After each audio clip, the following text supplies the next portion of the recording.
Salut à tous, on se retrouve pour une vidéo spéciale Mercato été 2023. On va parler des gros transferts qui pourraient avoir lieu. Si jamais vous voulez que je continue à faire d'autres vidéos comme ça, n'hésitez pas à mettre un maximum de likes et à me le dire dans les commentaires. On va commencer dès maintenant par le cas de l'Argentin McAllister qui intéresse fortement Liverpool. Ce qu'il faut savoir, c'est qu'il a fait ses adieux à Brighton, il était en larmes devant les supporters et puis même le coach de Zerbi a annoncé qu'il quittera certainement le club. Donc on est vraiment sur du concret. Et puis Liverpool cherche du renfort au milieu de terrain. Ils sont fortement intéressés par McAllister. On parle d'une éventualité qui mette 70 millions d'euros. C'est quand même un gros transfert. Et par rapport à tout ça, honnêtement, ça me paraît très cohérent. Déjà, McAllister, pour moi, en Coupe du Monde, il m'a vraiment impressionné. Je trouve qu'il a vraiment montré tout ce qu'il a comme qualité. C'est-à-dire qu'il a eu un rôle hybride au milieu de terrain où en phase défensive il apportait, mais en phase offensive il se retrouvait un peu plus haut sur le terrain dans un rôle plutôt axial. On l'a vu avec Ballon qui était très à l'aise, qui pouvait vraiment trouver ce coéquipier assez facilement, que ce soit en termes de qualité de passe ou en combinaison. On l'a vu sans ballon aussi, tous les efforts qu'il peut faire, toutes les récupérations qu'il peut faire parce qu'il a l'intelligence de jeu, hein, que ce soit avec ou sans ballon, et comprend bien le jeu. Et en dehors de ça, bon, on l'a vu avec Brighton. Vraiment, ils ont fait une très belle saison. Et McAllister a été l'un des tout meilleurs joueurs de l'équipe. Ses performances ont été assez dingues, notamment face au gros en première ligue. En fait, il y a une véritable constance dans ses performances où à chaque fois, il montre de très bonnes choses. Il enchaîne. Et il montre beaucoup de choses dans son jeu. Je pense qu'il est encore assez jeune, qu'il peut encore progresser et viser plus haut. Et puis je trouve que c'est assez intéressant de voir qu'un club comme Liverpool arrive à attirer un gars comme McAllister qui intéresse énormément de clubs et qui a une énorme cote sur le marché, alors qu'ils ne sont même pas qualifiés pour la Ligue des Champions, ils vont jouer donc en Ligue Europa. Et puis le projet s'essouffle un petit peu, on voit qu'il y a quand même des changements à devoir amener pour que ça reparte. Et ça prouve quand même que c'est un grand club et c'est quand même une très bonne chose pour eux, pour leur attractivité, qui n'a pas réellement beaucoup bougé. Donc voilà, par rapport à McAllister, pour moi, c'est un transfert excellent pour Liverpool. Maintenant, je ne vous cache pas que pour le joueur, je trouve que oui, ok, c'est un style de jeu qui lui correspond plutôt bien, mais peut-être que c'est pas non plus le club idéal pour lui. Il faudra peut-être réfléchir à ça. En tout cas, on verra comment ça va évoluer. Maintenant, on va passer à Ilkay Gundogan.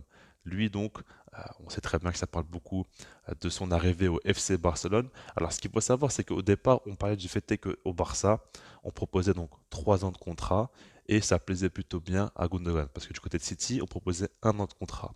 Et là, donc, il y a eu un changement parce que City serait prêt maintenant à proposer plus d'1 an de contrat et par rapport à ça, ça fait un petit peu douter Gundogan. Maintenant, pour moi, honnêtement, peut-être que je me trompe, hein, mais on se dirige vraiment plus sur une arrivée de Gundogan au Barça plutôt qu'une prolongation. Surtout que les informations aussi le disent, hein, ces derniers temps, ça revient sur le fait qu'il pourrait venir au Barça, qu'on est tout proche d'un accord. Je pense qu'il attend vraiment la fin de saison pour prendre sa décision finale. Mais je me dis que s'il y a un triplé de City, imaginez-vous hein, la saison de porc qu'il nous a fait avec City, avec le Barça de capitaine. Et en plus de ça, donc il part sur un triplé où il gagne enfin avec des champions. Il aura donc tout gagné avec City. Ce serait magnifique pour lui et c'est le meilleur moyen pour moi de partir. Donc par rapport à ça, c'est intéressant, surtout que lui, il a toujours dit qu'il aime bien le Barça, c'est un club qu'il apprécie énormément, et pourra donc tenter un nouveau challenge. Il a encore un très haut niveau, donc il a plusieurs années au top niveau à proposer en Espagne. Et par rapport à ça, ça me paraît très cohérent. Et puis sinon, quand on y pense un petit peu à ce gars-là, la saison qu'il fait, surtout pour moi sa fin de saison, ces derniers mois, peut-être dernières semaines, où pour moi, honnêtement, c'est le meilleur milieu de terrain au monde. Alors sur la globalité, sur toute la saison, c'est Kevin De Bruyne, je pense, mais sur ces derniers temps, ce qu'il propose, c'est juste fou. D'être autant décisif pour un milieu de terrain, d'apporter autant dans le jeu de City dans les derniers mètres, être aussi influent, c'est assez impressionnant, surtout qu'il a joué dans plusieurs rôles différents et à chaque fois il propose. Et puis à City, il joue dans un milieu à 4, on va dire dans une sorte de carré. Et au Barça, c'est la même chose. Le truc, c'est que dans les 4 rôles, que ce soit le pivot, que ce soit le box-to-box, le joueur qui aura un rôle hybride, côté gauche, ou même l'autre intérieur tout simplement plus proche du numéro 9, je pense qu'il peut jouer dans ces 4 rôles-là. C'est ça qui est fou. Parce que dans ce cas-là, tu te dis qu'au Barça, tu perds Busquets, tu as besoin un peu plus de garantie avec un joueur.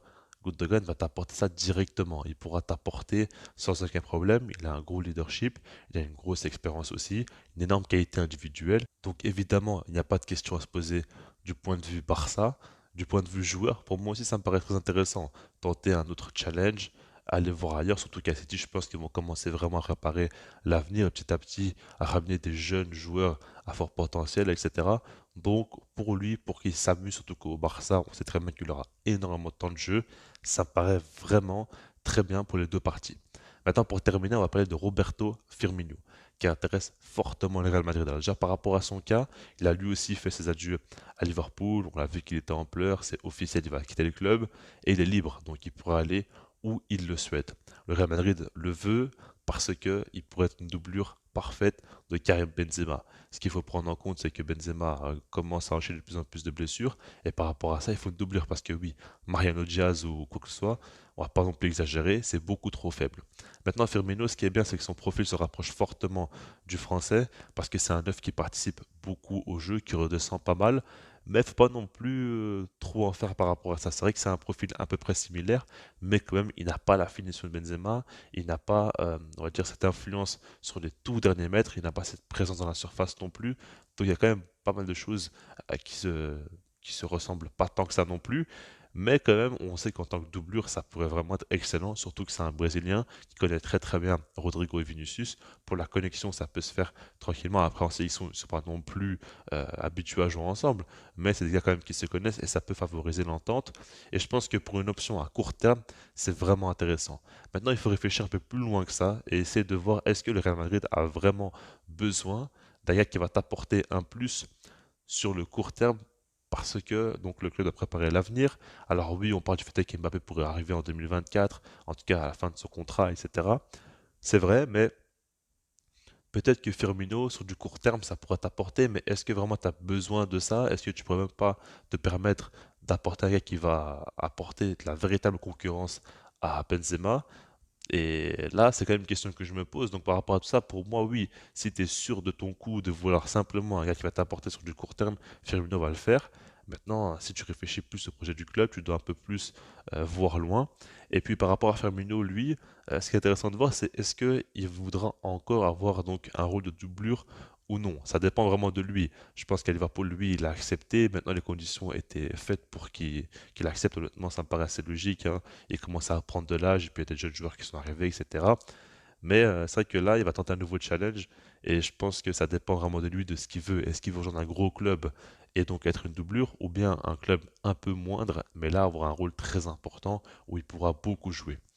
Tout ça, on verra. Honnêtement, pour moi, c'est le transfert qui est vraiment encore le plus loin d'être fait. Surtout que le Barça aussi serait intéressé. Donc, on verra comment ça va avancer.